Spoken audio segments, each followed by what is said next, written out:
Our lives are defined by time, aren't they? We remember when this happened. We remember where we were when something happened. We remember what we thought when certain things happened. The Hebrew book of Esther is the story of a simple, unassuming Jewish peasant girl who, solely through her beauty, rises to the rank of queen. Queen to King Ahasuerus, who does not know that she is Jewish. The time comes when the Jewish people are in danger, and perhaps the only thing that can save them is a plea from this closeted Jewish queen. Nothing. But it means that she will have to reveal her true identity. And she would have to get an audience with her husband, who didn't care about the Jews, and who was known to order people killed if they approached him without his first summoning them. That's where this comes from. The people would go to the king, and if you had no appointment, if the king did this, you were okay. If the king did this, you were in trouble. When Esther realized that her courage might cost her her life, her guardian Mordecai said to her, "Yes, you may indeed perish, my beloved child Esther, but perhaps you have come to royal dignity for just such a time as this." This text that Joan read in our presence from the Gospel of John paints a picture of Israel in motion. The Jews in Jerusalem were busy getting everything ready to observe and celebrate Passover, and Jesus, journeying toward Jerusalem, had stopped in nearby Bethany to raise his dear friend Lazarus from the dead.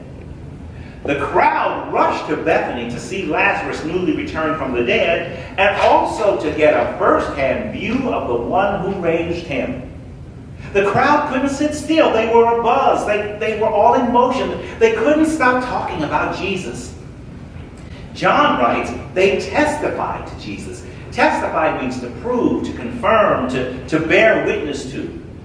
With the raising of Lazarus, these who had witnessed it and these who had come to hear about it were sure that Jesus must be the Messiah who had come from heaven to put Israel back on top, to put Israel back on the map.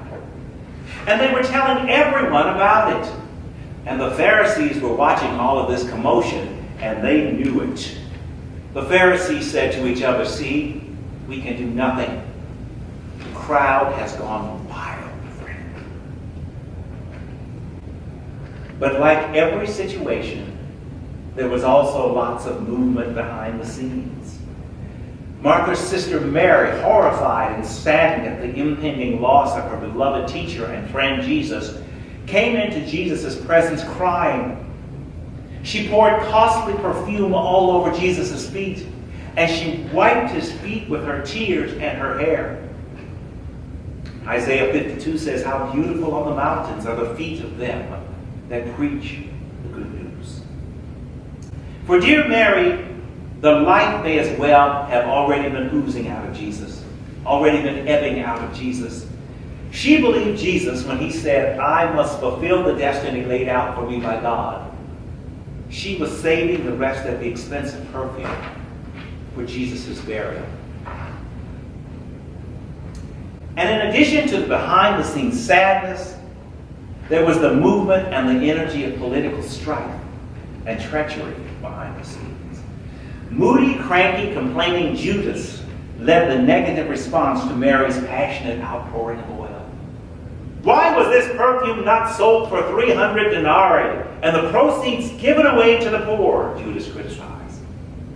John tells us that Judas was in charge of the common purse. The purse that fed and clothed the disciples.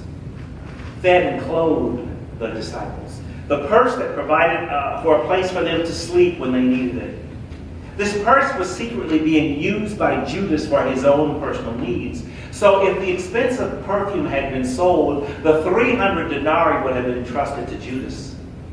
Judas, in addition to being a betrayer, was also a thief. So this huge crowd preparation, and this huge crowd adulation, and this inner turmoil and sadness, this push and pull, this yin and yang was all taking place with Jesus and the temple and Golgotha as its backdrop. Now, earlier in this gospel, Jesus had said to his mother, when she asked him to turn the water into wine at the wedding feast, he said to his mother, "My hour has not come." Later, Jesus told his Jewish followers, "I laid down my life for my sheep, but I have other sheep that are not of this fold." And then, right in the middle of all of that drama, 2 Greeks show up. These Greeks were the other sheep. When Jesus heard that these Greek Gentiles, these other sheep, had shown up for Jesus, all of the action and drama stopped.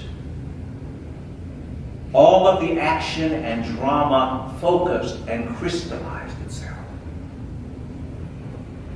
Jesus responded, "The hour has come for the Son of Man to be glorified." For such a time as this. In all of the healing and teaching and counseling and raising from the dead and dealing with disciples who, like us, were all over the map in terms of their understanding, Jesus was clear that his time had come. He had an appointment to keep with God. Many of us refer to it as a sacrifice. Many of us refer to it as God's supreme example of love. But all of us know that Jesus was aware of his upcoming death. Jesus came as the Son of Man for just such a time as this. At prayer time last Sunday, I quoted from an interesting piece that is going around these days. It reads like this: "I want my friends to understand that being sick of politics is privilege in action." Privilege in action. Your privilege allows you to live a non-political existence. Your wealth, your race, your abilities, or your gender allows you to live a life in which you likely will not be a target of bigotry, attacks, deportation, or genocide. You don't have to want to get political. You don't have to fight because your life and your safety are not at stake. It's hard and exhausting to bring up issues of oppression, to get political. The fighting is tiring. I get that. Self-care is essential. I get that. But if you find politics annoying and you just want everyone to be nice and get along, please know that people are literally fighting for their lives and safety. You might not see it, but that's what privilege does. I love to come into the sanctuary. I love to sit in a comfortable, well-lit sanctuary. I love the seats, the beautiful cushions. And I love to sing songs to God and Jesus. There's not a song we've sung in this worship service this morning that did not touch my heart in some way. I love to sing songs to God and Jesus and then say, "Oh, it was a good worship service," and go home. But the evidence is mounting, isn't it? More and more evidence that we can no longer just come and sit and praise God and go home. In spite of the terrific turnout by children and adults this week, and the march that is scheduled to take place here in Burbank this coming Saturday, child safety is not winning the war against gun control yet. Women and some men are still being marginalized and punished for speaking out against abuse. Well, why didn't you say something sooner? We need more proof because we can't just accuse him. Do you know who he is?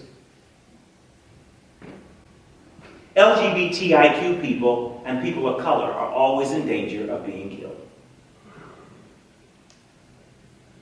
American dreamers are still on track to be deported. Oh, and when was the last time you heard one of your senior citizen friends say, "Thanks to my insurance and the American Medical Association and the American Pharmaceutical Association, I have all the money I need, plus some left over for my living expenses, my doctor's appointment, and all of my medication. Aren't the golden years grand? Yeah. When's the last time you heard somebody say that? Jesus gave his life to speaking up. And that speaking up ensured his upcoming appointment, which we will observe very soon, with death. Following the way of Jesus can lead to humiliation, torture, incarceration, and even death. Even in as simple a place as South Carolina, even in as simple a place as a South Carolina church prayer meeting. But it doesn't have to. Following the way of Jesus can lead simply to the death of self. Being a Christian means giving up a part of yourself and becoming a consecrated, intentional part of a spiritual community, of this spiritual community. A spiritual community that doesn't always agree, but a spiritual community that always looks out for each other's welfare, always holds each other in the precious love of God. And that is difficult. It means working with human interest groups and civic groups that don't have much money and providing a church room at a nominal cost for groups that need a place to meet. Following Jesus sometimes means looking around the sanctuary every week and calling all of those who are not here. Being a Christian means dying to self and stepping in to take part of the load from someone who has fallen. Tom and Alice Alcorn lost their independence when Alice fell and hurt her arm last fall. And they've been able to come to church sporadically, not all the time, but sometimes. But they have a wonderful neighbor. Every day for 4 months, this neighbor has checked on them, shopped for them, cooked for them, and took them both to separate doctor's appointments until Alice could get back on her feet. She had made a covenant to be there for Tom and Alice. Dying to self is the model that Jesus left us. We can contribute on an ongoing basis to causes like those teenagers speaking out for safety for all of us, to seniors fighting the healthcare system, and so many more. We can use this hour that has come, this time, such a time as this, to call people and encourage people and take food to people and let them know they are never forgotten, they are loved. When we discipline ourselves to be other-directed, and it takes discipline, Jesus reminds us we are like seeds that fall to the earth and die, but our dying, even a little bit, to ourselves, provides new life for those around us and those coming behind us. In his book, The Shaking of Foundations, theologian and author Dr. Paul Tillich, recalls a story told at the Nuremberg war crimes trials where a number of escapees from Nazi gas chambers lived for a time in a cemetery in Poland. One of the young women escapees gave birth in a grave, assisted by an 80-year-old gravedigger. They wrapped the baby in a linen shroud, and hearing the first cries of this baby, the bent and broken grave digger prayed, "Great God, hast thou finally sent the Messiah to us? For who else but the Messiah himself can be life in a grave?" If we love Jesus, you and I were born for such a time as this. You and I are now to turn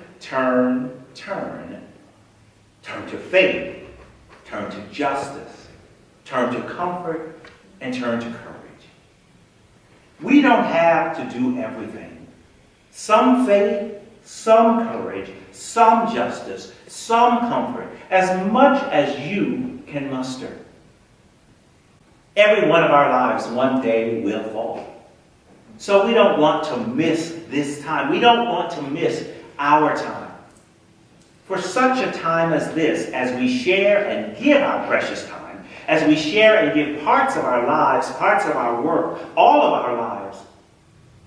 our lives will fall to the ground as seeds, and out of the dirt, again and again, the Messiah will be present to give it life.